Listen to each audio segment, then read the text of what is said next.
and gentlemen, presenting the 235-member Michigan Marching Band. And take the field.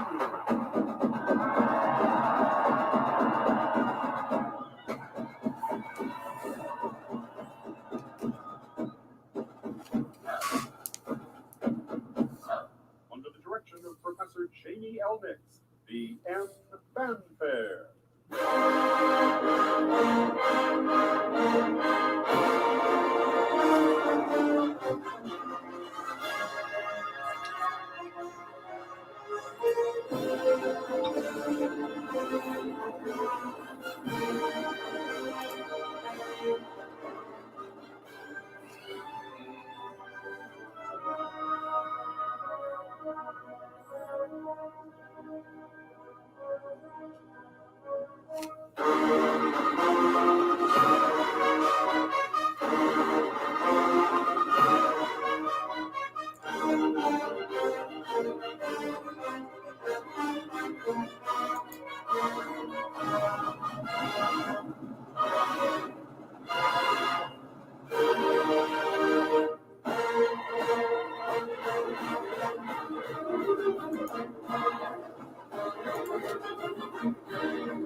Well, good morning, everyone. Welcome back to my channel.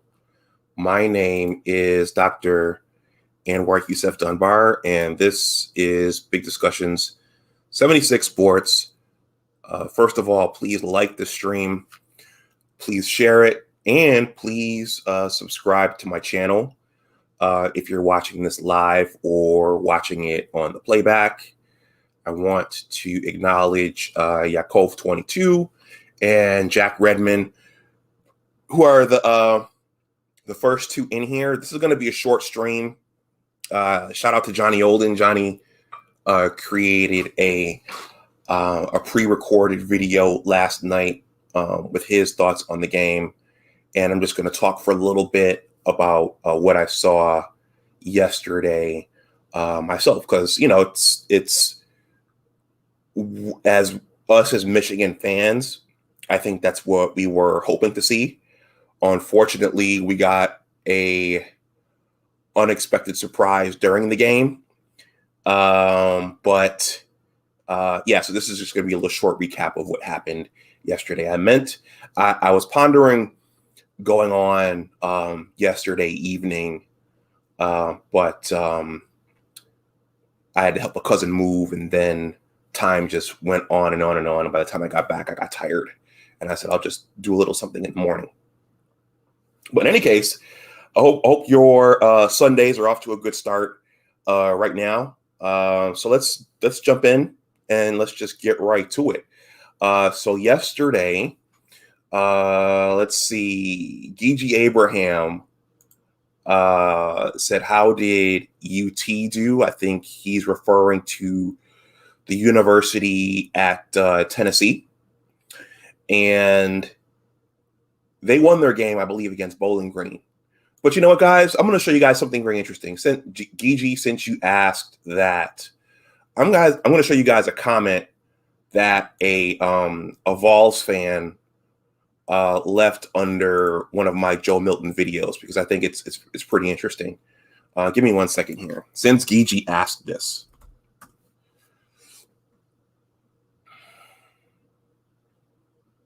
And then I'll jump into yesterday's game.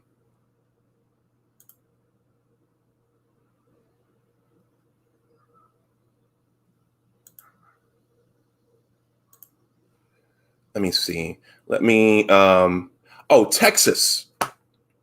Texas. Well, I don't know.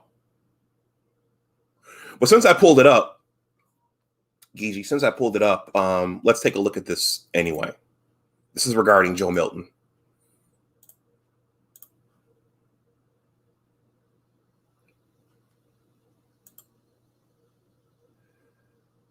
Uh-oh. Chrome is doing something. Chrome is not responding. Oh, here we go. All right. Let's see. I think you guys can see that. Anyway, so this is a Vols fan.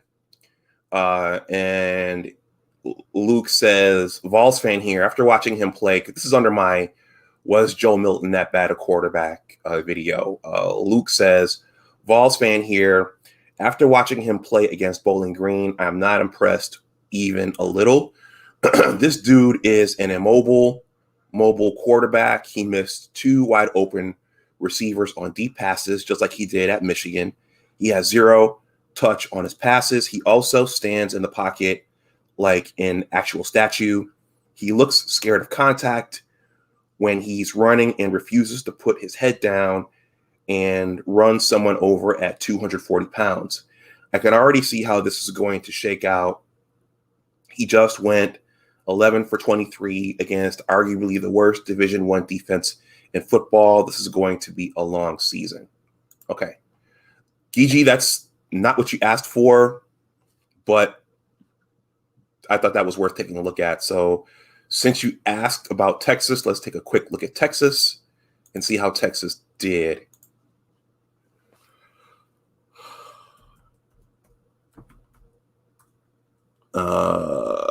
Let's see. Texas Longhorns football. Gigi, are you from Texas? I'm just wondering why you asked about that.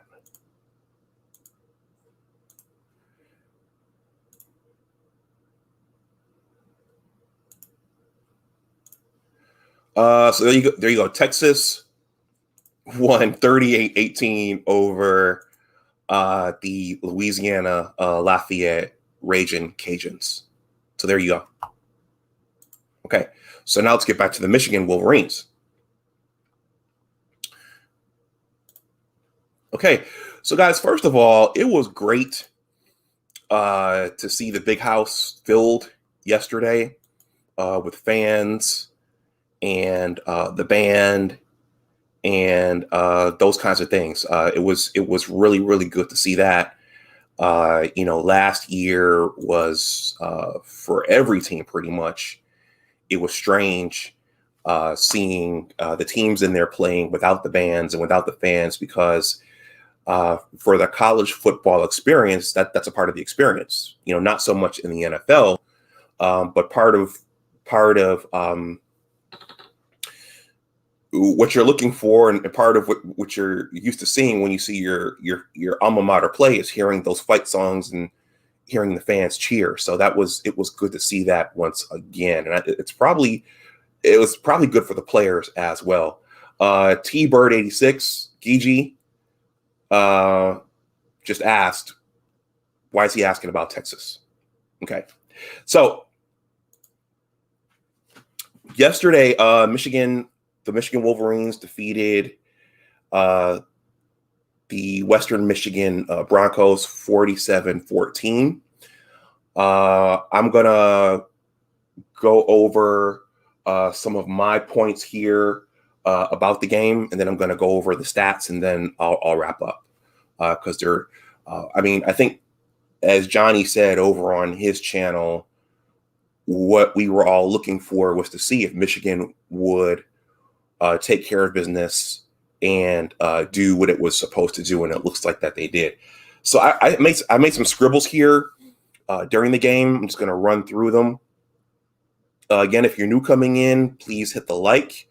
If you're new to the channel, please subscribe. The super chat is live. You guys can super chat some of these comments if you see fit. My Cash App and PayPal are below the stream as well.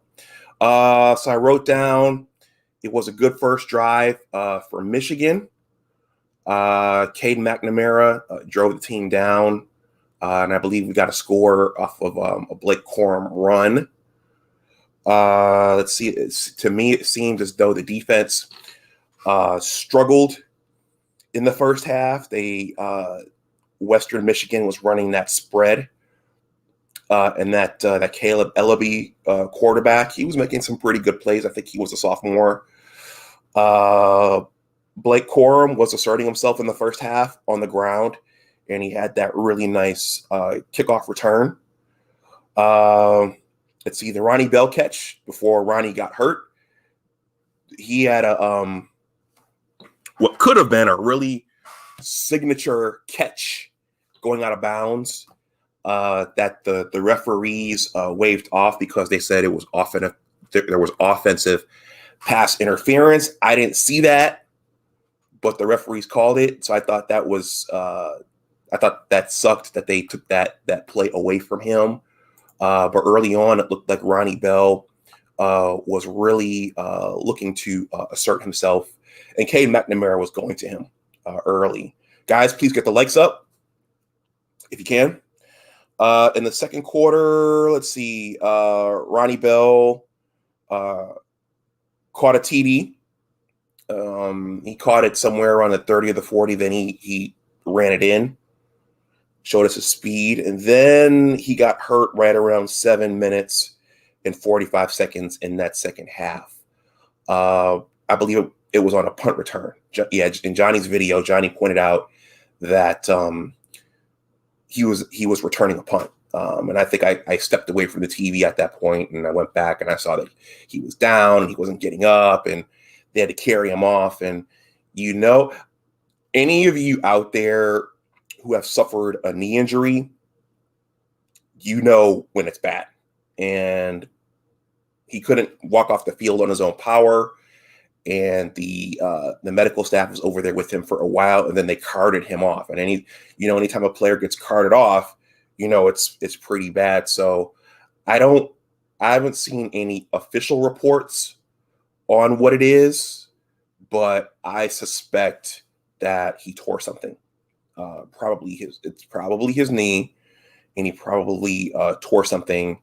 He's gonna have to have surgery on it, and so I suspect, and I know the coaching staff is going to be pretty tight-lipped about it at this point, but I suspect that he's probably gone for the season. The only positive I could think of that is that with this injury occurring in the first game of this season, maybe he'll get the medical red shirt and he'll get to play for us again next season. But that's the only silver lining I could see in this. And now the other members of the wide receiver core are absolutely going to have to step up and do something.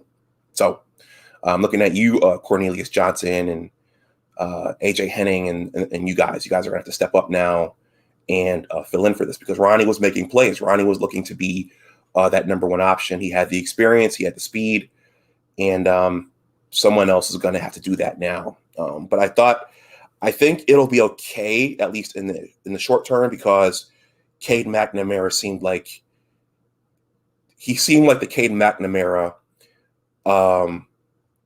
that we saw before he hurt his shoulder last year against Penn State. So T Bird says Ronnie Bell tore his ACL. Okay, well, there you go. So yeah, so he's done. But hopefully he'll get the medical red shirt.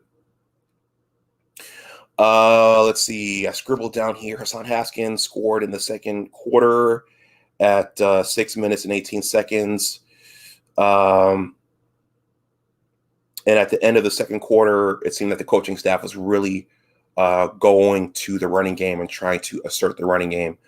Let's see. In the fourth quarter, toward the end of the third quarter and into the fourth quarter, the coaching staff put J.J. McCarthy in.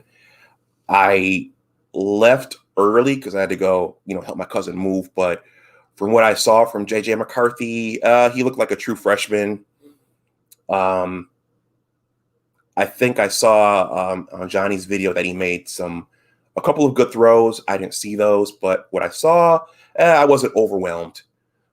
So let's see. So I thought that they did what they were supposed to do. They were playing an opponent from the MAC, and they wound up winning the game 47-14, which is what we wanted to see. We didn't want to see the team come out and struggle. We didn't want to see this look like the Army game from 2 years ago that we needed to win in overtime. And they won this one decisively. Though, going back to the defense, I know the big thing was changing over to the 3-4, but we're going to run into more quarterbacks like Caleb Ellaby, and we're going to run into more spread teams. So Mike McDonald's going to have to find a way to correct that and make the defense more efficient and more capable against those types of offenses. I'm going to read through some of your comments here, and then I'm going to go over to the box score, and then I will wrap up. Let's see. I see Wolf just came in here. If you guys haven't, please hit that like. It'd be good to get it in double digits. Also, if you're watching on the playback, please hit the like. Okay. Yakov says, looks solid on both sides of the ball. At the same time, our best wide receiver is now out for the season. Yep, that sucks. Let's see. Jack Redmond says Montana beat Washington. What's your thoughts on that? We'll take a look at the score. That's certainly a good thing. If Washington got beat by a lesser opponent, though, that means that they will probably ratchet things up next week when they come into the big house. Gigi Abraham says, how did U of T do? We already been through this. He meant Texas. Let's Toast Media says, salute everyone. Go Blue. Go Michigan. Yakov says, Anwar, did you watch the UGA Clemson game? I caught the ending. It was a low-scoring game, and it looked like Clemson had some problems scoring points. They only scored, 3 points? Let's see. Gigi says, nope. Let's see. Xavier Worthy probably. Does that mean that Xavier Worthy was one of the Michigan players who transferred to Texas, and Gigi wanted to see what happened with Xavier Worthy? And then he said, yep, okay. Yes, it looks like we found a couple of quarterbacks. Let's see. T Bird says, I hate that we kick that field goal right before the half on that 4th and 1. T Bird says Ronnie tore his ACL. How do you feel about Montana beating Washington at home? We'll take a look at that before I end the stream. Wolf 58. We got a Buckeye fan here. Says, sorry, just got here. Ronnie Bell is done for the season. Yep. Chris, always good to see you show up in the chat. Thank you for coming over here and hanging out.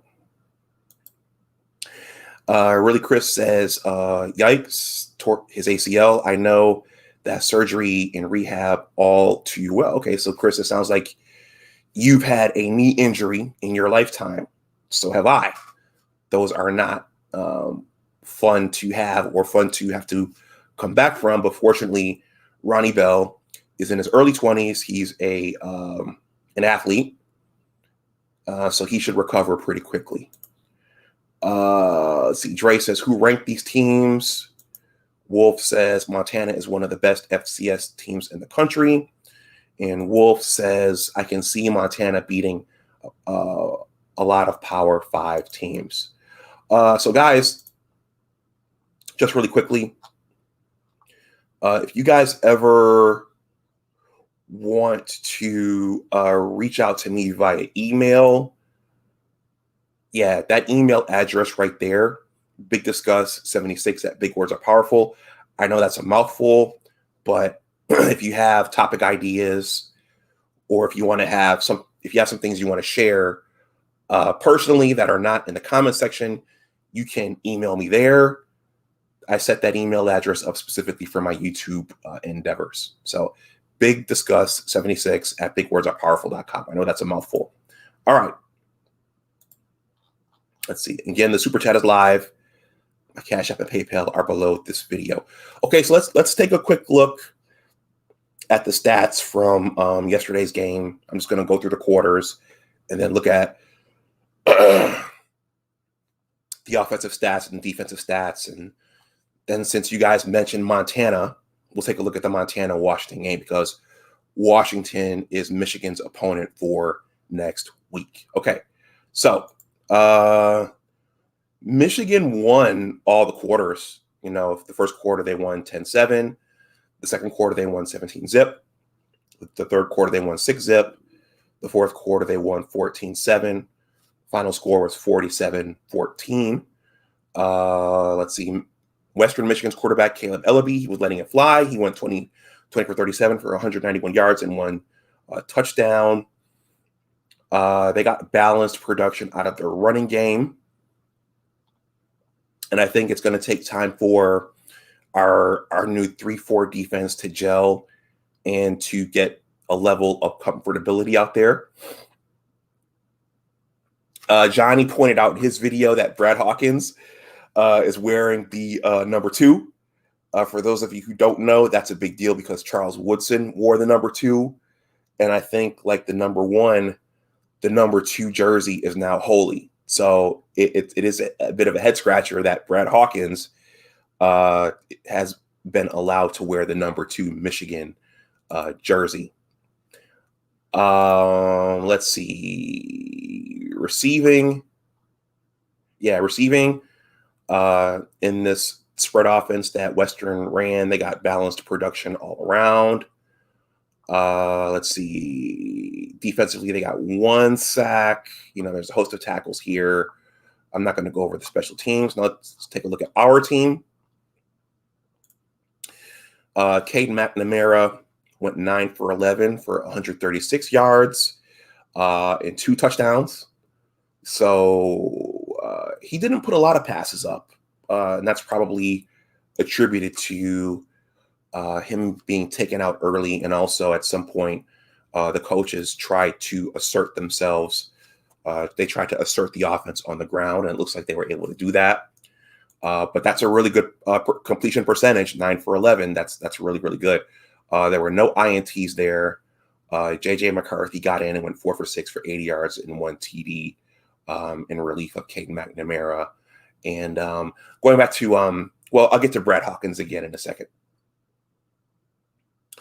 In terms of rushing, Blake Corum carried the ball 14 times for 111 yards. AJ Henning carried the ball once for 74 yards. That was probably an end around of some sort. Hassan Haskins carried it 13 times for 70 yards. Roman Wilson carried it once for 43 yards. Donovan Edwards carried the ball 6 times for 27 yards. Leon Franklin got 13 yards, and Dan Villari, who I believe is one of our backup quarterbacks, gained 11 yards on 3 carries. Ronnie Bell, before he got hurt, He got one reception. He caught one reception for 76 yards and that was his touchdown score. Again, the referees waved off that brilliant one-handed catch that he would have had going out of bounds. Dalen Baldwin had one reception for 69 yards and one touchdown. Eric Gall had 3 receptions for 23 yards. Blake Corum had 2 catches for 22 yards. Cornelius Johnson had 2 catches for 15 yards. Defensively, it looked like Aiden Hutchinson was out there asserting himself. He had 1 sack, 4 tackles. Let's see. The other players each had a host of tackles themselves. Brad Hawkins, one of Johnny's favorite players, wearing the number 2. Brad Hawkins had the opportunity to pick the ball off and get an interception early on, but he dropped it. I thought that was not so significant in this game, but against stronger opponents, you want to recover those if you can. Let's see. Vincent Gray made some plays. Let's see. Blake Corum had that one return where he almost took it to the house. He took it 79 yards and the kicker caught him. But that was a nice, strong return. This is the return where Ronnie Bell got hurt. He returned at 31 yards. In terms of our kicking game, Jake Moody went 2 for 2. And Brad Robbins, our punter, punted twice for 87 yards. So that was the game. Those are the stats. Michigan generated 551 total yards.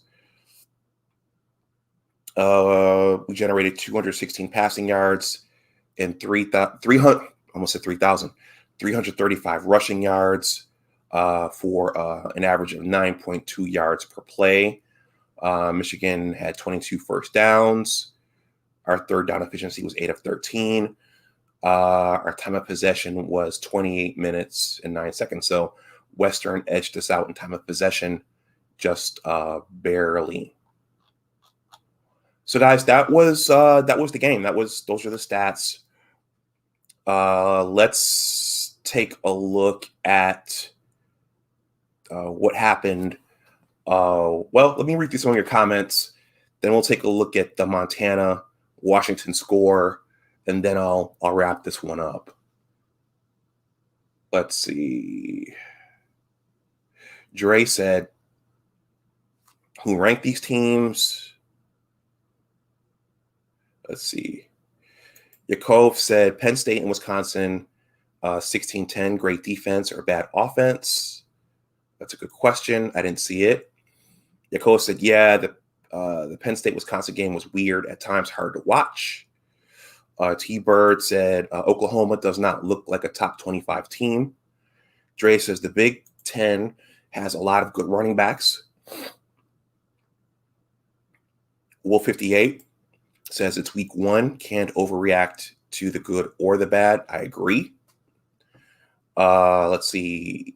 Wolf 58 says teams in week 1 aren't the teams they'll beat in week 5 or week 10. That's right. Michigan's fortunes have certainly changed with Ronnie Bell going down, and someone's going to have to step in, or maybe the group is going to have to step in and step up. But that is the nature of the beast in sports, as you all know. Gigi Abraham says Xavier Worthy decommitted for Michigan and enrolled at UT. Okay, thank you for letting me know about that. It's hard for me to keep up with all of the recruiting news. There's so much to keep up with in big time college football. Let's see. Yakov says semi-hot take, UCLA will win the Pac-12. Also, Zach Charbonnet is very good. Yeah, I took a peek over at that game late last night, and I hear that Zach Charbonnet has been tearing it up. So that was a loss for us, but the way Blake Corum is running, if he stays healthy and he produces like that, it looks like we'll be able to absorb the loss of Zach Charbonnet. Let's see. If you haven't, guys, please hit that like. I'm going to pull up the Montana-Washington game since you guys mentioned it, and Washington is our opponent next week.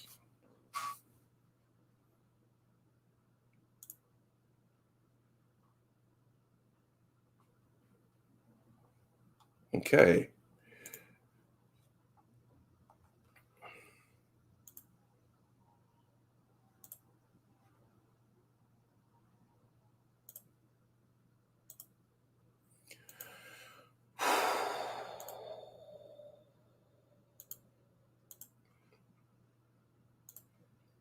All right, guys, there you have it.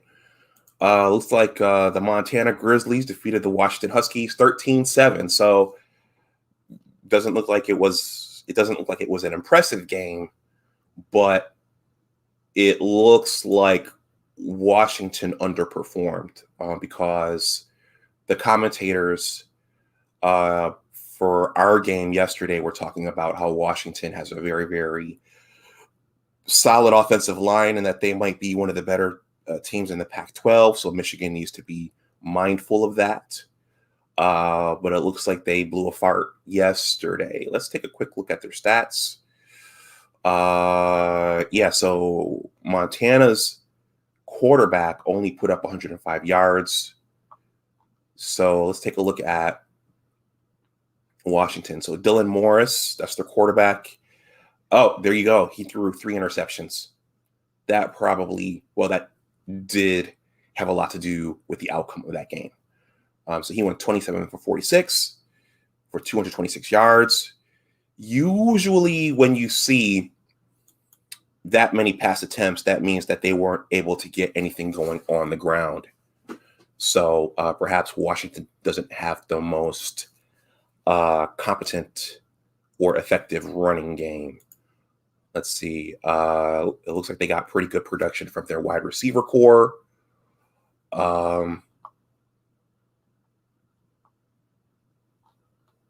A host of tackles from their defense. I don't see a lot of sacks, so they probably weren't able to get good pressure on the opposing quarterback. And that's it. So looking at this, Washington is coming into our house next week. This outcome and this score doesn't look very impressive, but it is week 1. Some teams are going to be continuously finding their rhythm, as Wolf said.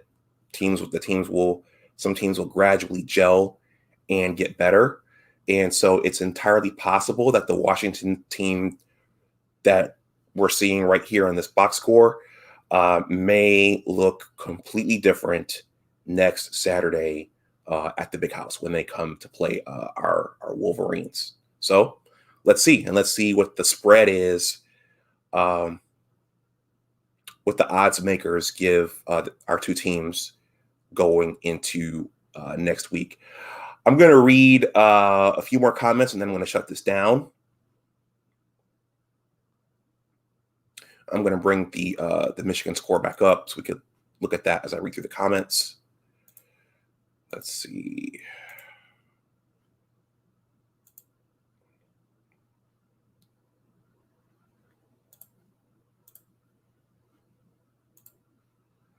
Okay. Let's see. Thomas Weatherford said the defensive backs didn't look great. I'm assuming you're talking about Vincent Gray and Jamon Green. Let's Toast Media said DBs didn't look like last year either. LOL. Yeah, I mean, if they play better than they did last year, that will be a plus for us. That will be a major step up. So we at least want them to play better than they did last year. Let's Toast Media says we lost to Penn State 0-4 and MSU. Is that score right? 0-4? I think Penn State scored more points than 4 points last season. Maybe you meant 24 zip or 34 zip. I don't know. So let's not trip on the score. 3 INTs can be cleaned up. Yeah. Okay. So he's talking about Washington. Yakov says, I know your field is pharmacy and you're not a physician. Too big of a question to ask. How it's okay, the numb of a shoulder or foot, so someone can play that would otherwise be unable to bear pain. Okay. So my degree is in pharmacology and not pharmacy, Yakov. And I'm not exactly sure what you're asking. It's too big of a question to ask. Let's see, how it's okay to numb up a shoulder or foot so someone can play a game that would otherwise be unable to bear pain. Well, I guess if a player is feeling pain and they can numb it and he can battle through, for that particular contest, I guess they do that. I don't know. I don't know what you're asking. Let's see. Less Toast Media says their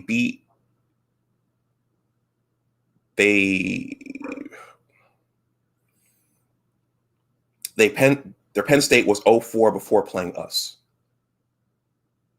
Oh, okay. I think you're saying last year during the shortened season, Penn State was 0-4 before playing us, and of course they came in and laid the smackdown on us. That's what you're saying. So, in other words, don't get too high on the fact that Washington only scored 3 points yesterday. Gotcha. Okay. Or however many points that they scored yesterday. Gotcha. That's good advice. All right, guys. That's all I've got. I just want to do a quick recap of yesterday's game. I thought it's what you would have wanted to see. It's what we wanted to see. We wanted to see Michigan come in and defeat a MAC opponent in that fashion. And for the most part, we wanted to see them in a tune-up game. We didn't want to see something go down to the wire like it did 2 years ago against Army. So they got the W, they won it decisively, and so now it is on to Washington. So look for more content from me. If an event I can't go live, guys, always keep your eyes on my community chat. I always say community chat. I mean community tab. Always keep your eyes on my community tab. I'm posting information over there pretty regularly. If I can't go live for some reason, or if I can't do a pre-record, I will definitely make the attempt to throw things over on the community tab. So in any case, guys, enjoy the rest of your Sunday. Go Blue. If you're watching the playback, please like, share, and subscribe. And as always, remember that your attitude determines your altitude. Take care, and I will talk to you the next time. Bye-bye.